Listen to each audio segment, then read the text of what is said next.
പ്രതിപക്ഷം പാർലമെന്റിൽ ജനാധിപത്യ വിരുദ്ധ നടപടികൾ മാത്രമാണ് സ്വീകരിക്കുന്നതെന്ന് രാജ്യസഭാംഗം സി സദാനന്ദൻ മാസ്റ്റർ. രാജ്യത്ത് അരാജകത്വവും അരക്ഷിതാവസ്ഥയും വിതയ്ക്കാനാണ് പ്രതിപക്ഷം ആഗ്രഹിക്കുന്നത്. വിദ്യാർത്ഥികളെ കരുതിപ്പോലും പരീക്ഷാ ഭേദഗതി ബില്ലിന്മേൽ ചർച്ചയ്ക്ക് പ്രതിപക്ഷം തയ്യാറാകുന്നില്ലെന്നും സദാനന്ദൻ മാസ്റ്റർ കുറ്റപ്പെടുത്തി. എസ് നന്ദഗോപൻ തയ്യാറാക്കിയ റിപ്പോർട്ട് കാണാം. രാജ്യത്തിന്റെ ഭാവി തലമുറയായിട്ടുള്ള വിദ്യാർത്ഥികളെ കരുതി നരേന്ദ്രമോദി സർക്കാർ വളരെ സുപ്രധാനമായ ഒരു ബില്ല് കഴിഞ്ഞ ദിവസം ലോക്സഭയിൽ അവതരിപ്പിച്ചിരുന്നു.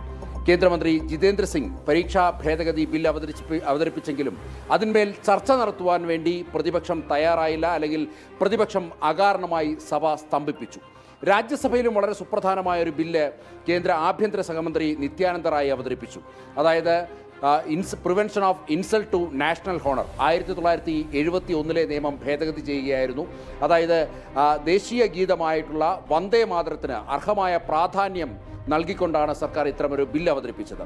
എന്നാൽ ഈ രണ്ട് ബില്ലിന്മേലും ചർച്ച നടത്തുവാൻ വേണ്ടി പ്രതിപക്ഷം സഭയിൽ തയ്യാറാകുന്നില്ല എന്നുള്ളതാണ്.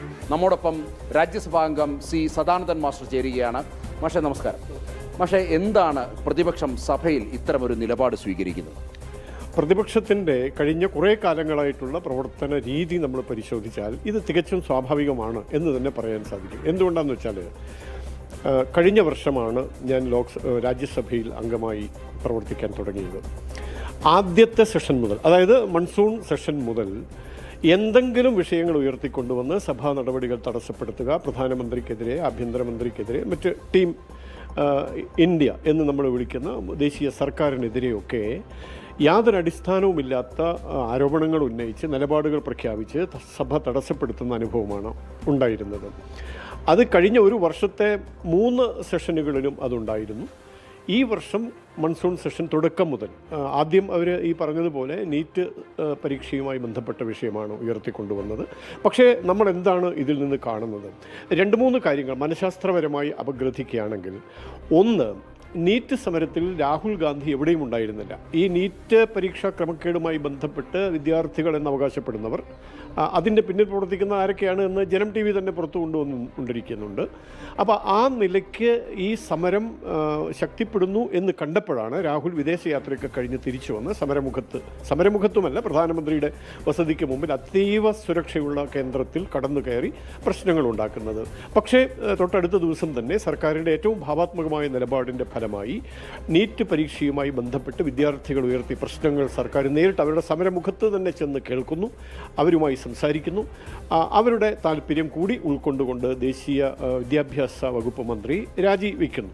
അപ്പോൾ ഇതിലൂടെ കോൺഗ്രസിന് വലിയൊരു നിരാശ ബാധിച്ചിട്ടുണ്ട്. ഈ സമരം ഈ തരത്തിൽ അവസാനിക്കാൻ അവർ ആഗ്രഹിച്ചിരുന്നില്ല. അവർ രാജ്യത്ത് അരാജകത്വം, കലാപം പടർത്തണം എന്നാണ് വിചാരിച്ചത്. അത് അവസാനിച്ചു ഇതോടുകൂടി. മറ്റു ചില അനുരണനങ്ങളുണ്ട് എന്ന് നിഷേധിക്കുന്നില്ല. അതുകൊണ്ട് തന്നെ സഭയിൽ അവർ ഈ പ്രശ്നം ഉയർത്തിക്കൊണ്ടുവന്ന്, ഇപ്പോൾ താങ്കൾ സൂചിപ്പിച്ചതുപോലെ ലോക്സഭയിൽ പരീക്ഷാ ക്രമക്കേടുകൾ തടയാനുള്ള അതിശക്തമായ നിയമനിർമ്മാണത്തിന് സർക്കാർ തയ്യാറാണ്. പക്ഷേ ചർച്ച നടത്താൻ ഈ കൂട്ടര് സന്നദ്ധമല്ല. അവർ ബഹളം ഉണ്ടാക്കിക്കൊണ്ടിരിക്കുകയാണ്. ഇന്നലെ തന്നെ രാജ്യസഭയിൽ 4 തവണയാണ് സഭ അഡ്ജേൺ ചെയ്യേണ്ടി വന്നത്. സഭയിൽ ഇപ്പോൾ വന്ദേമാതരവുമായി ബന്ധപ്പെട്ട ബിൽ അവതരിപ്പിച്ചു. അത് ദേശീയ മാനബിന്ദുക്കളെ, വന്ദേമാതരം എന്ന നിലയ്ക്ക് മാത്രമല്ല, ദേശീയ മാനബിന്ദുക്കളെ അപമാനിക്കുന്നത് പൗരന് ചേർന്നതല്ല എന്നുള്ളത് കൊണ്ട് തന്നെ രാഷ്ട്രവിരുദ്ധമായ കാര്യങ്ങൾ തടയണം എന്നുള്ള സർക്കാരിൻ്റെ പ്രഖ്യാപിത നയം, അത് NDA സർക്കാരിൻ്റേത് മാത്രമല്ല, എല്ലാ സർക്കാരുകളും ആ നയം സ്വീകരിക്കണം. അപ്പോൾ ദേശീയ മാനബിന്ദുക്കൾ അവഹേളിക്കപ്പെടുമ്പോൾ അതിനെ ചോദ്യം ചെയ്യാനുള്ള ബില്ലാണ് വന്ദേമാതരവുമായി ബന്ധപ്പെട്ട് അവതരിപ്പിച്ചത്. 4 തവണയാണ് ഇന്നലെ രാജ്യസഭ നിർത്തിവെക്കേണ്ടി വന്നത്. എന്നിട്ടും സംഗതി നടന്നില്ല. അപ്പോൾ ലോക്സഭയിൽ ഈ പറഞ്ഞ ബില്ലിനെതിരെയുള്ള പ്രതിപക്ഷത്തിൻ്റെ നിലപാട്, അപ്പോൾ ആകെ കൂടി ഞാൻ പറഞ്ഞതുപോലെ മനഃശാസ്ത്രപരമായി നമ്മൾ അപഗ്രഥിക്കുമ്പോൾ, ഒന്ന്, അവർക്ക് ജനങ്ങളുടെ വികാരം ഒപ്പിയെടുത്തുകൊണ്ട് പ്രവർത്തിക്കാനുള്ള കഴിവില്ല, കരുത്തില്ല, പ്രാപ്തിയില്ല എന്നൊരു കാര്യം. 2, ഈ പറയുന്ന ഞങ്ങൾ ചെയ്യേണ്ടിയിരുന്നത് മറ്റാരെങ്കിലുമൊക്കെ ചെയ്ത് കാണുമ്പോഴുണ്ടാകുന്ന കൊതിക്കറിവ് എന്നൊരു കാര്യമുണ്ട്.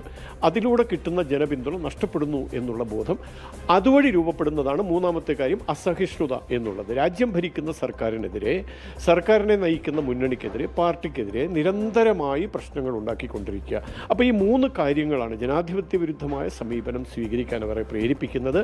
അത് നമ്മുടെ രാജ്യത്തിന് ഗുണകരമല്ല. തുടക്കത്തിൽ തന്നെ പ്രധാനമന്ത്രിയും വിദ്യാഭ്യാസ മന്ത്രിയും ഒക്കെ പറഞ്ഞിരുന്നത് ഈ പ്രശ്നം രാജ്യത്തിൻ്റെ മൊത്തം പ്രശ്നമാണ്, നമ്മൾ ഒരുമിച്ച് നിന്ന് നേരിടണം എന്നതാണ് നഡ്ഡാജി ഉൾപ്പെടെയുള്ള ആളുകൾ പറഞ്ഞുകൊണ്ടിരുന്നത്. നമുക്ക് ഒരുമിച്ച് നിന്ന് ഈ തിന്മകൾക്കെതിരെ പോരാട്ടം നടത്തണം. ആ തുറന്ന സമീപനത്തെ സ്വീകരിക്കാതെ തികച്ചും ജനാധിപത്യ വിരുദ്ധമായി, രാഷ്ട്രവിരുദ്ധമായി പ്രതിപക്ഷം പെരുമാറുന്നു എന്ന് തന്നെ പറയേണ്ടി വരും. വളരെ നന്ദി മാഷ്. രാജ്യത്തെ ജനങ്ങൾക്ക് ഉപകാരപ്രദമാകേണ്ട ഒട്ടനവധി ചർച്ചകൾ നടത്തേണ്ട പാർലമെന്റ്, ജനാധിപത്യത്തിൻ്റെ ശ്രീകോവിൽ അകാരണമായി പ്രതിപക്ഷം തടസ്സപ്പെടുത്തുകയാണ്. അതിന് നിരവധി കാരണങ്ങളുണ്ട് എന്നുള്ളതാണ് സദാനന്ദൻ മാഷ് ചൂണ്ടിക്കാണിച്ചത്.